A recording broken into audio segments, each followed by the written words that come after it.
सर्दियों के सीज़न में सबसे ज़्यादा रेसिपी बनने वाली और सबसे मज़ेदार रेसिपी है वो है जी गाजर की खीर। ये बहुत ज़्यादा बनाई जाती है और बहुत ज़्यादा पसंद की जाती है और इसे बनाने के लिए काफ़ी गैस की ज़रूरत होती है और जैसा कि सर्दी के मौसम में गैस की बहुत ज़्यादा लोड शेडिंग रहती है, तो इसलिए ये बहुत ही शॉर्टकट तरीका इससे बनाने का मैं लेकर आई हूँ। ये इतना आसान और ज़बरदस्त तरीका है कि आप झटपट से फटाफट से गाजर की खीर बना लेंगे। ठीक है, तो चलिए जी जल्दी से रेसिपी को शुरू करते हैं। बिस्मिल्लाहिर्रहमानिर्रहीम। अस्सलाम वालेकुम। अगर आप मेरे चैनल पे नए हैं तो पहले जल्दी से मेरे चैनल को सब्सक्राइब कर लीजिएगा। वीडियो अच्छी लगे तो लाइक और शेयर कर दीजिएगा। तो यहाँ पे देखिए तकरीबन मैंने 1 किलो ले ली है गाजर। ठीक है, गाजर को अच्छी तरह से हमने वॉश कर लेना है। वॉश करने के बाद गाजर को हमने पील ऑफ कर लेना है। तो यहाँ पे देखिए जी कितनी ज़बरदस्त प्यारी सी गाजरें हमारी पील ऑफ हो चुकी हैं। अब हमने गाजरों को करना है कद्दूकश।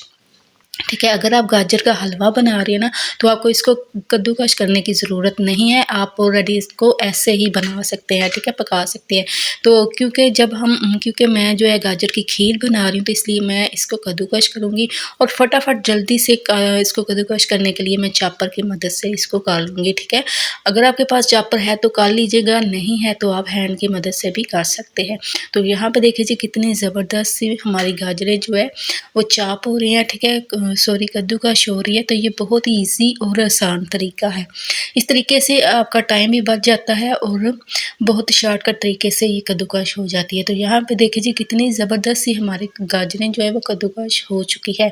अब हमने क्या करना है, एक अदद ले लेना है प्रेशर कुकर। ठीक है, क्योंकि हमने गैस की बचत करनी है। अब क्योंकि सर्दियों में बहुत ज़्यादा गैस जो है वो लोड शेडिंग रहती है, गैस आती नहीं है, तो इसीलिए हमने जल्दी से फटाफट बनाने के लिए इस खीर को प्रेशर कुकर में बनाएंगे। ठीक है, प्रेशर कुकर के अंदर मैंने 2 गिलास पानी लिया है। पानी को आपने हल्का सा गर्म कर लेना है। जैसे ही पानी गर्म हो जाए तो आपने इसके अंदर चावल ऐड कर देने हैं, जो कि मैंने पहले से ही आधा घंटा भिगो के रखे हुए थे। उसके बाद जो हमने गाजरें कद्दूकस की है वो हमने गाजरें इसके अंदर डाल देनी है। दोनों को अच्छी तरह से हमने मिक्स कर लेना है। ठीक है, ताकि ये अच्छी तरह से हमारी गाजर और चावल गल जाए। तो अब हमने प्रेशर को लगा देना है कवर। ठीक है, कवर करना है और सीटी लगा देनी है। प्रेशर को तकरीबन मैं 10 मिनट लगाऊंगी। 10 मिनट के अंदर गाजर और चावल दोनों ही ज़बरदस्त तरीके से जो है वो गल जाएंगे और बहुत ही अच्छी तरह से ये खीर बन के तैयार होगी, पकेगी। ठीक है, कोई आपको इतना टाइम नहीं लगाना पड़ना, कोई इतनी मेहनत नहीं करनी पड़नी। फटाफट से इस तरीके से गाजर की खीर आप बना सकते हैं। अगर आप गाजर का हलवा बना रहे हैं तो फिर भी आप प्रेशर के अंदर बना सकते हैं। ठीक है, तो यहाँ पे देखिए जी गाजर और चावल दोनों अच्छी तरह से गल चुकी थी। ठीक है, थोड़ी सी नीचे लग गई थी तो इसलिए मैंने बर्तन को चेंज कर लिया, अदरवाइज़ आप प्रेशर के अंदर ही बना सकते हैं। अच्छा जी, यहाँ पे अब गाजर को आपने अच्छी तरह से मिक्स करना है। मिक्स करने के बाद आपने इसके अंदर ऐड कर देना है दूध। दूध जो है वो गर्म होना चाहिए। ठीक है, जैसे अगर हम ठंडा दूध डालेंगे तो क्या होगा कि जो गाजर और चावल है वो आपस में चिपक जाएंगे, अच्छी तरह से मिक्स नहीं होंगे। अगर दूध गर्म होगा तो ये जल्दी से फटाफट से जो है वो मिक्स हो जाएंगे। ठीक है, हल हो जाएंगे।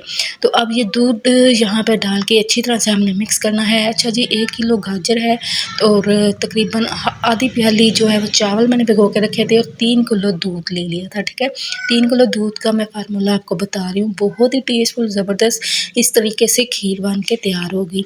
तो यहाँ पे देखिए जी अब इसके अंदर मैंने 3 से 4 अदद सब्ज़ इलायची डाली है। तो यकीन करें मुझे खुद भी इतनी हैरानगी हो गई थी कि इतनी ज़बरदस्त और मज़ेदार खीर फटाफट से ये बन के तैयार हो गई है।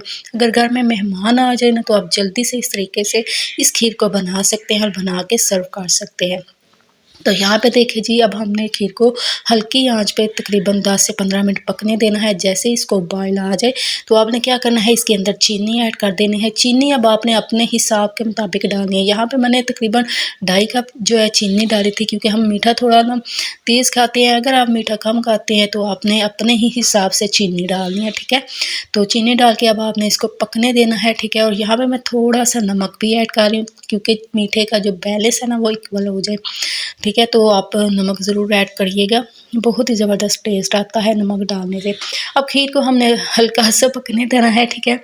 तो यहाँ पे देखिए जी कितनी जल्दी से फटाफट से खीर हमारी बनती जा रही है, और आपने चम्मच चलाते रहना है ताकि चावल और जो गाजर है वो अच्छी तरह से मिक्स हो जाए और खीर हमारी बहुत ही टेस्टफुल ज़बरदस्त मज़ेदार सी बन के तैयार हो, ठीक है। और चम्मच चलाने का एक ये भी होता है कि अगर हम चम्मच ना चलाएं तो खीर जो है उसका नीचे लगने का डर होता है, ठीक है, देसी के साथ लगने का डर होता है। अब यहाँ पे देखिए जी जो दूध था इसको मैंने बॉयल किया, बॉयल करके मैंने इसको ठंडा थोड़ा सा किया था। फिर मैंने इसके ऊपर से जो मलाई थी वो उतार ली थी। अब मलाई मलाई आपने इस टाइम पे आके डालनी है बिल्कुल एंड पे, ठीक है। जब खीर बन जाए, तैयार हो जाए, ठीक है, बिल्कुल तैयार हो जाए, तो आपने एंड पे आके जो है दूध के ऊपर वाली जो मलाई होती है ना, आपने वो डालनी है। अगर क्रीम है आपके पास, ऊपर क्रीम या कोई भी आपके पास टेट्रा क्रीम है तो आप इसके अंदर वो भी डाल सकते हैं, अदरवाइज मैंने इसके अंदर मलाई डाली थी, ठीक है, जो कि मैंने दूध के ऊपर से ही उतारी थी। तो यहाँ पे देखिए जी कितनी ज़बरदस्त मज़ेदार सी खीर हमारी बन के रेडी हो चुकी है, ठीक है। तो अभी मैं इसका फ्लेम ऑफ करूँगी, और यहाँ पे आपको इसके बुलबुल नज़र आ रहे हैं ना। जैसे इसके बुलबुले नज़र आए तो आप समझ लीजिएगा कि खीर जो है वो अच्छी तरह से बन चुकी है। अब खीर को मैंने अच्छी तरह से ठंडा कर लिया था। ठंडा करने के बाद यहाँ पे एक प्यारा सा बाउल लेंगे और इसके अंदर हम खीर को डाल देंगे। अब ऊपर इसको गार्निश करने के लिए मैं बादाम डाल रही हूँ, ठीक है, क्योंकि हमारे घर में इतने नट्स वगैरह खाते नहीं हैं। तो अगर आप खाते हैं, मतलब आपके घर में, तो आप पिस्ता बादाम कोई भी इसके अंदर चीज़ डाल सकते हैं और इसको खूबसूरत सा सजावट कर सकते हैं। सो उम्मीद करती हूँ मेरी आज की रेसिपी आपको अच्छी लगी होगी, पसंद आई होगी। अगर आपको मेरी आज की रेसिपी अच्छी लगी, पसंद है, तो ज़रूर वीडियो को लाइक और शेयर कीजिएगा, चैनल को ज़रूर सब्सक्राइब करिएगा और साथ ही लगे बेल आइकन के बटन को भी ज़रूर प्रेस करिएगा, ताकि आपको हर नई वीडियो का नोटिफिकेशन बर वक्त मिलता रहे और आप इस तरह से मज़ेदार सी टेस्टी सी डिशेस बनाते रहें, खाते रहें और खिलाते रहें। इसी के साथ आपसे इजाज़त चाहूँगी, तब तक के लिए अल्लाह हाफिज़।